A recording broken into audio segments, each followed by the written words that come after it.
জ্যোতিবাবু আসতেন, হলঙে ঘুরতেন, চলে যেতেন।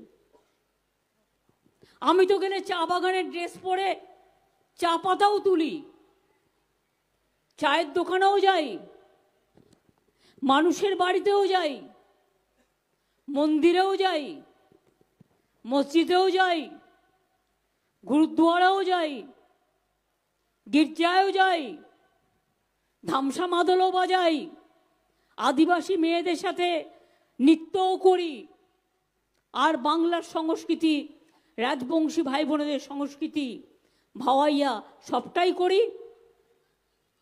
তো সবটাই যদি আমরা করি, ইলেকশনের সময় মোদিবাবু আপনি এসে ভাষণ দেবেন, আপনার গ্যারেন্টি কি সংবিধান পুরোপুরি ভেঙে দেওয়া?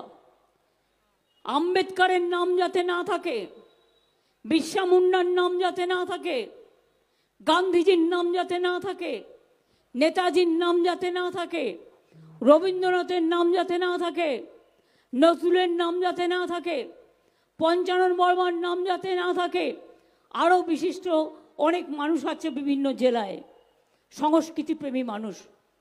ভারতবর্ষের সংস্কৃতি শেষ করে দিয়েছে, দেশটাকে বিক্রি করে দিয়েছে।